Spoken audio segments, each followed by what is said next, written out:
Alimento Diário, série Gênesis, o princípio. Livro 7, Andar na presença de Deus. Autor Pedro Dong.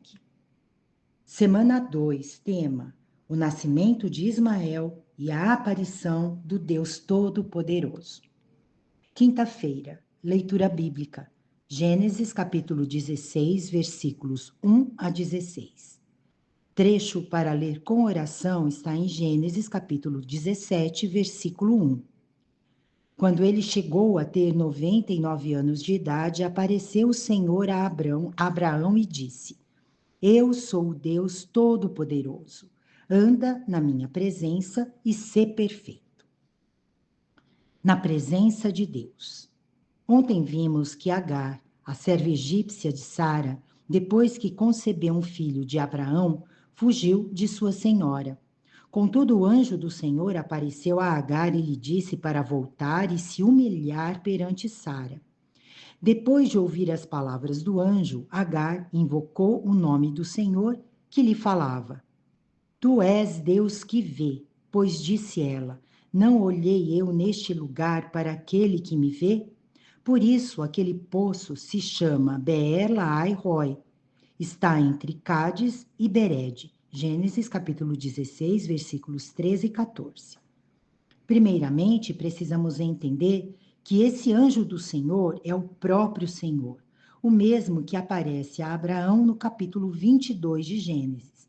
Do céu lhe bradou o anjo do Senhor. Abraão, Abraão, ele respondeu.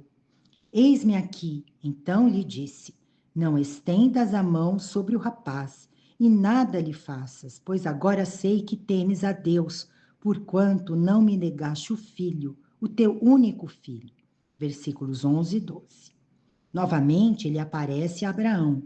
Então, do céu bradou pela segunda vez o anjo do Senhor a Abraão e disse, jurei por mim mesmo, diz o Senhor, porquanto fizeste isso e não me negaste o teu único filho. Versículos 15 e 16. O anjo prometeu a Agar que Ismael seria como um jumento selvagem e que sua descendência seria muito numerosa. Agar ficou profundamente tocada pelas palavras que ouviu e declarou: Deus é o Deus que me vê. El-Roi significa Deus que me vê, e o poço Beer-Lahai-Roi significa o poço daquele que vive e que me vê. Agar teve a certeza de que, por mais humilde ou desprezada que fosse, Deus era aquele que a via. Você também pode ter a mesma experiência. Por vezes parece que Deus está vendo todos os mais importantes, menos você. E talvez pense, ninguém percebe o meu sofrimento, minha aflição, a situação que estou vivendo. Nem Deus está vendo. Mas Deus é aquele que vê. Você, Deus está vendo você. Deus vê sua aflição. Deus vê sua situação. Ele vem com sua presença para acudir você. Abraão tinha 86 anos quando Ismael nasceu. Agar deu à luz um filho a Abrão, e Abrão, a seu filho que lhe dera Agar, chamou-lhe Ismael. Era Abrão de 86 anos quando Agar lhe deu à luz Ismael. Gênesis 16, versículos 15 e 16. Ou seja, um ano depois de Abraão aceitar a sugestão de Sara, Ismael nasceu. Depois disso, do capítulo 16 para o capítulo 17, há um intervalo de 13 anos. Parece que houve um silêncio de Deus. Quando Ismael foi gerado, Abraão já estava na terra de Canaã há anos. Mas, após o nascimento de Ismael, Deus não mais se apresentou a Abraão por 13 anos. Não lemos que Deus aprovou ou desaprovou o que aconteceu, mas, às vezes, o silêncio fala. E Abraão deve ter percebido que havia feito algo muito errado.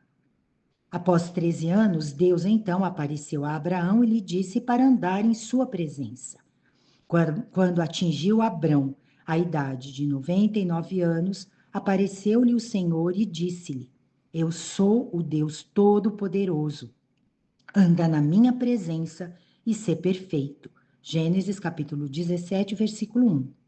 É como se Deus dissesse: Abraão, só há um caminho para você fazer as coisas certas, andar em minha presença. Deus Todo-Poderoso aqui é El Shaddai, o Deus que pode tudo, que supre em tudo, que traz à existência o que não existe e pode até ressuscitar mortos.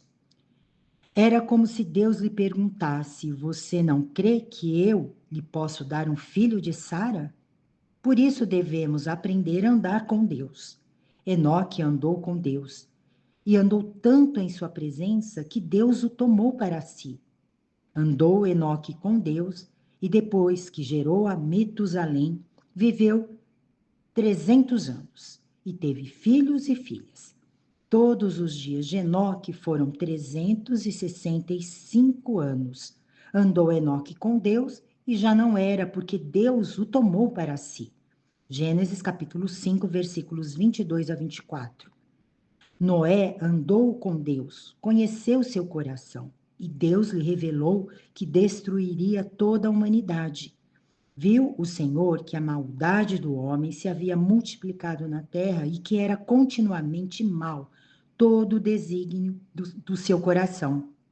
Então se arrependeu o Senhor de ter feito o homem na terra, e isso lhe pesou no coração. Disse o Senhor: Farei desaparecer da face da terra o homem que criei, o homem e o animal, os répteis e as aves dos céus, porque me arrependo de os haver feito.